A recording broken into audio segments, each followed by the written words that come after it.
Hello everyone, a warm welcome to another edition of The Debate, coming your way from Press TV headquarters in Tehran. I'm your host, Behruz Najafi. More Turkish soldiers lose their lives in Idlib province, where Syrian government forces are striving to purge the crisis of the country from the last pockets of terrorists. President Erdogan says 21 Turkish soldiers have been killed in Syria this month. Moscow blames Ankara for violating an agreement that they signed on a de-escalation zone in Syria. Now, what's Turkey trying to achieve in Syria? What has put the lives of its soldiers in harm's way? Would this hinder the Syrian forces' military gains against remaining terrorists? Stay with us for a discussion on that issue. First off, let's get an update from Press TV's correspondent in Damascus, Mohammed Ali, over field developments in Idlib. Mohammed, over to you.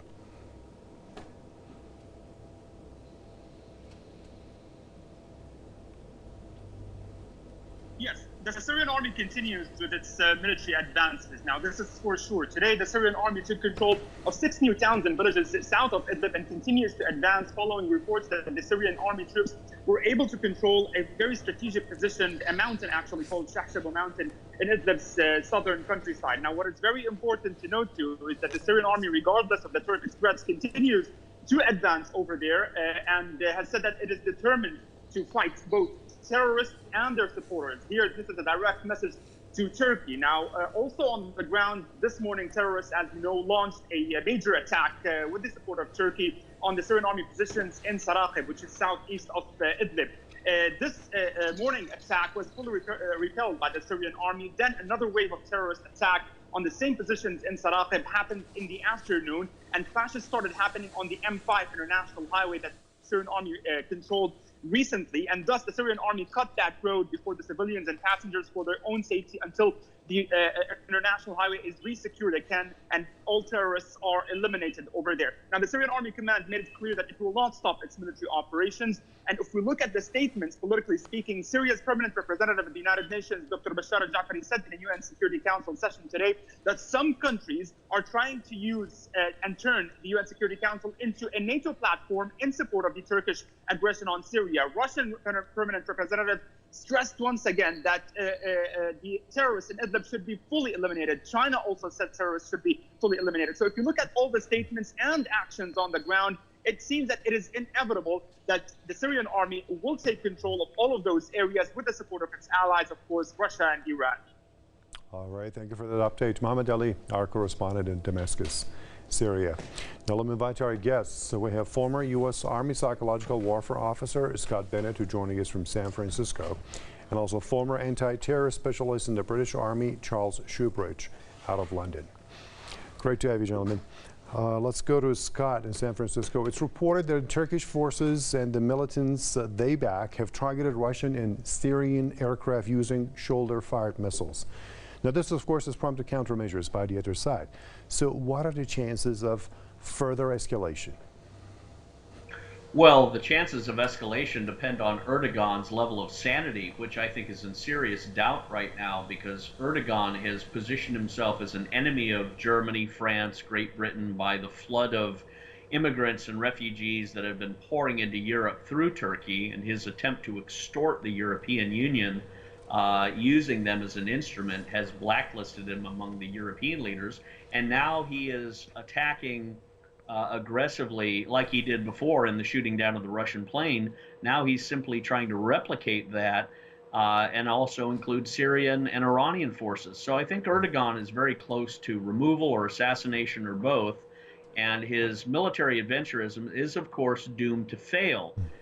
This is an attempt of a land grab. This is an attempt to spread his Wahhabi fundamentalist Islamic terrorist mercenaries that, of course, Erdogan was instrumental in financing with 800 trucks that were smuggling oil out of Syria, his son playing a role in that. The world knows Erdogan and Turkey's agenda, and it is not in the stability interests of the world.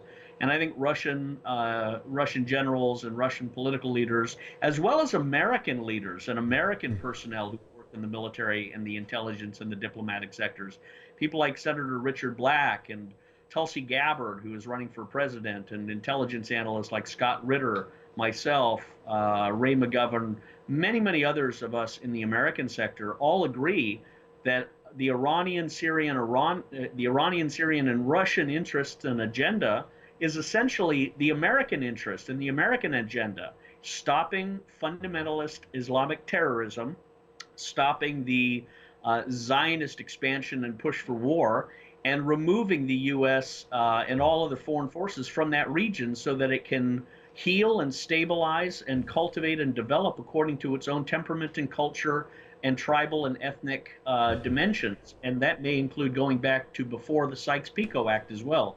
Okay. So this is a broad end. Now let's go to London. Charles, the Damascus government has asserted it is determined to push ahead with its military operations to crush the last bastion of militants and terrorists in Idlib. So what's Turkey doing in the middle of all these dangerous military operations in which it's losing, soldiers' lives? Well, effectively what's happened is that Erdogan has a long time ago played a gamble. And that gamble hasn't worked out for Turkey and hasn't worked out for Erdogan personally. He backed the wrong horse in Syria. He backed what, even by the time that he was backing them, were well established to be Islamist extremists and even Al-Qaeda linked groups that even by the prescription of the description and the prescription, that's to say they're prescribed organizations, even by the UN, the US and the EU and the UK, notwithstanding that some of those countries like the UK and the US were effectively backing those organizations, notwithstanding that they're prescribed as terrorist groups in their own country. And of course the reason they were doing that was to, if not overthrow Assad, but certainly to place that country in turmoil, and they've been effective in that. What we've got with Erdogan himself, of course, is the situation where he was using the Syria rebellion, not least in facilitating its turn to extremism. After all, it was through Turkey that the majority of extremists came from around the world to join Islamic State and other Al-Qaeda linked or Al-Qaeda associated groups. We've now got a situation where it's only Idlib now that remains to be, pretty much remains to be captured by the Syrians with their allies. And of course, Erdogan is clinging on to the last vestige of influence that he has there. Also, of course, he's looking at establishing precedents because he wants to create these so-called buffer zones, which by any other terminology would be called invasion and land grabs, that he wants to, if you like, insulate Turkey from further problems by actually seizing the land that is in Syria that he can then, that would have been parts of Idlib and the Kurdish areas. And so he's got multiple motivations here, but of course I think he very much realizes he's on the losing side, and it's really just almost like a face-saving battle for him. I think he wants to avoid war, but of course that's to say general war with Russia and Syria, but with the constant brinkmanship that he's now playing, of course that is a very real risk, and of course that could be devastating for the region.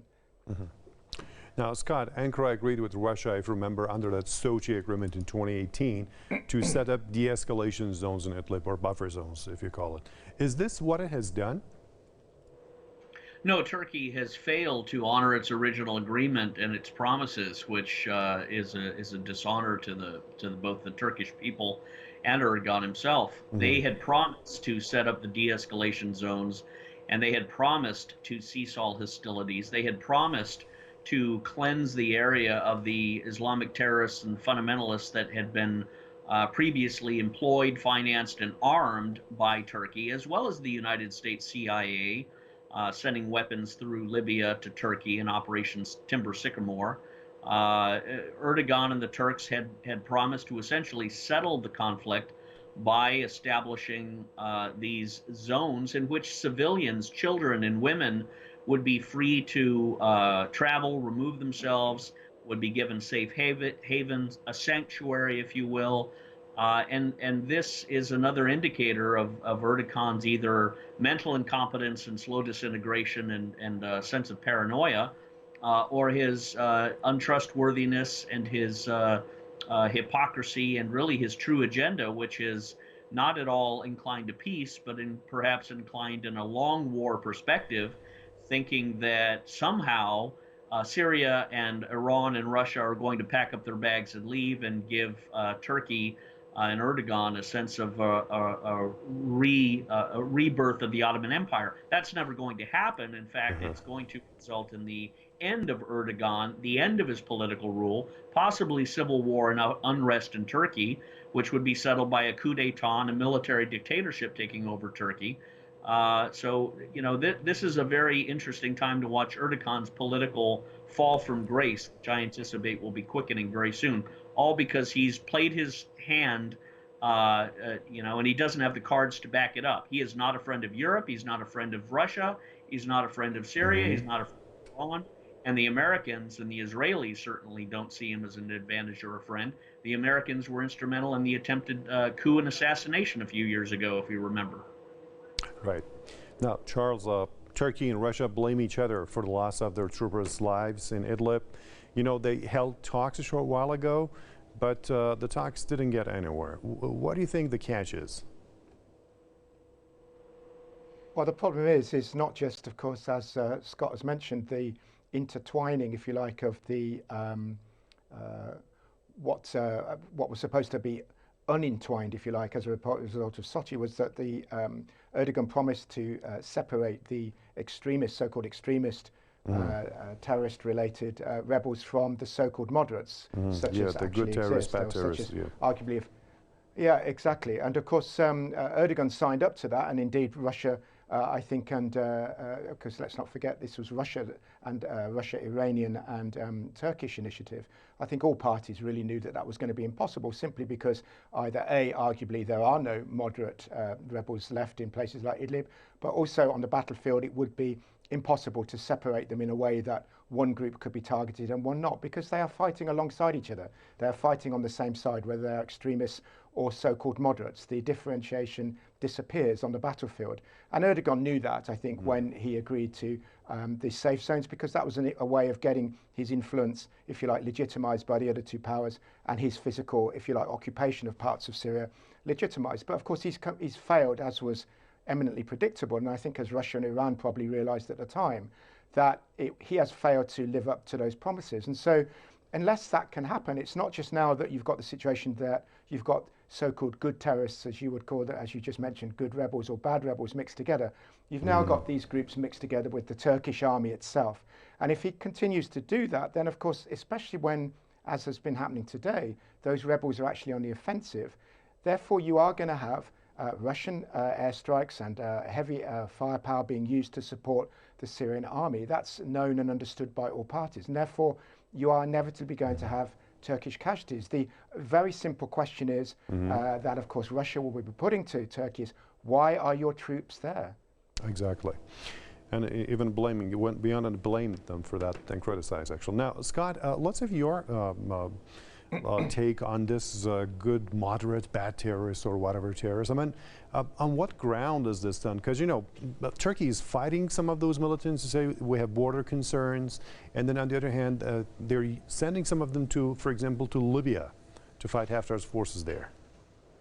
It's such a personally painful experience for me to travel back in time to remember when I was an officer in the United States Army Special Operations Command in psychological warfare, and I worked at the State Department Counterterrorism Office, and I remember meeting Syrians and Syrian media people before the Arab Spring was unleashed by the military-industrial complex in Obama. And it was a U.S. operation, and it was very destructive. But I remember meeting Syrians, and I thought, these are wonderful people. These are the salt of the earth. These are moderate, calm, loving people. They celebrate Christmas with Christians. They really embody the best religious harmony. And I saw that also when I was in Iran, and I was very delighted. And it saddens me greatly when I look at how ignorant or just hypocritical the West is by turning a blind eye to the good that is in Syria, the good that is in Iran. And there are no good or bad terrorists or rebel fighters. These were Wahhabist, fundamental Salafists that were trained and employed and drugged with Captagon from Saudi Arabia, Qatar, the United Arab Emirates, the U.S. CIA.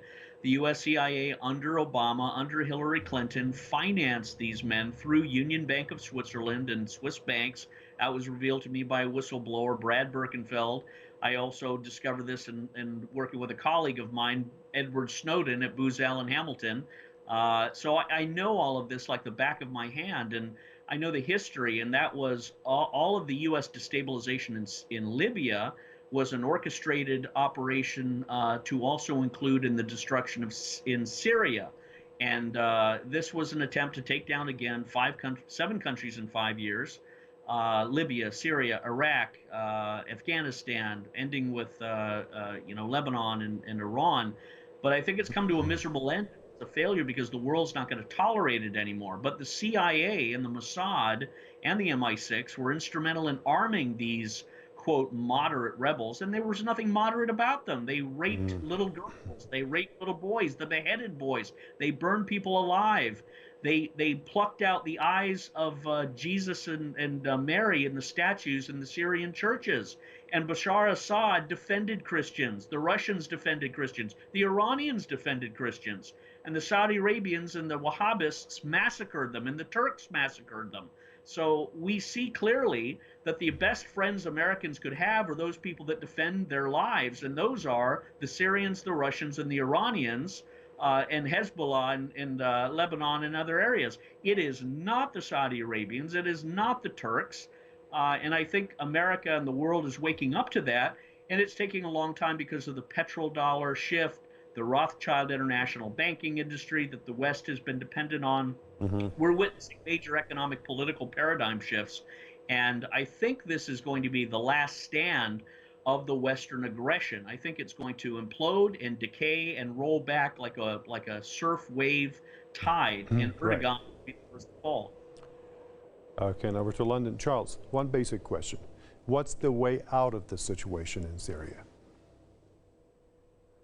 The ultimate way out of the situation is to allow events to take their course and to allow the Syrian army to establish control again over Idlib, as indeed under international law would dictate that you've got a situation where there is a sovereign power in Syria, and that should be sovereign over the whole of the territory of Syria, and of course that is the Syrian government. The Syrian government is backed by countries which it has invited in a sovereign manner, in a lawful manner, into that country to help, and of course those include Iran and Russia, as well as fighters of course from Hezbollah and elsewhere. Turkey is not legally in Syria, full stop. There is no legal basis for it to be there. There's no legal basis for American forces to be there. They weren't invited, and British forces and French forces, although those are quite small now. And so really you've got a situation where the solution to it is the solution really, it's going to be a painful solution. It's going to be not without bloodshed. We know that. But that's the problem, that when you pump people and arms and money into an armed extremist rebellion, as the West has done, as Saudi Arabia, Qatar, and countries like this, including Turkey, the end result inevitably is war. And this has been a very bloody war. But the way to have ended it is to get it over with quickly. And now all the money and arms that are still being pumped by various parties into these rebels is just prolonging the suffering and prolonging the agony. And so really, and even if Idlib exists as a separate state somehow, of course, the fear is that it will become a basis for terrorism and eventually international terrorism as well, given the nature, as almost everybody as a consensus agrees, given the nature of the people, in other words, Al-Qaeda-linked people who are governing that remaining space. Right. Now, Scott, Charles mentioned U.S. forces. You know, the U.S. has 500 troops in southern and eastern part of Syria. President Trump promised he'll evacuate those forces. So what kept him from doing that?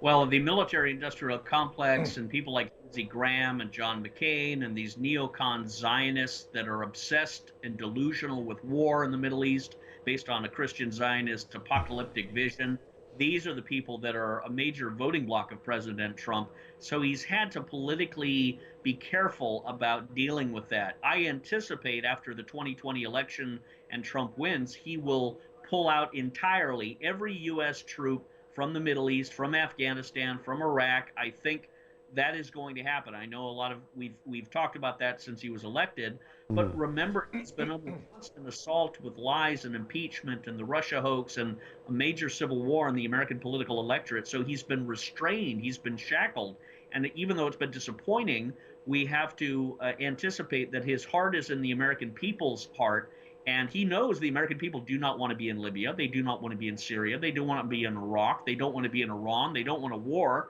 with Iran or Russia. And I think Trump realizes that, but he's been restrained by the fanatics in the Republican side. Okay, let's go back to London. Charles, you have 1 minute for your final comments.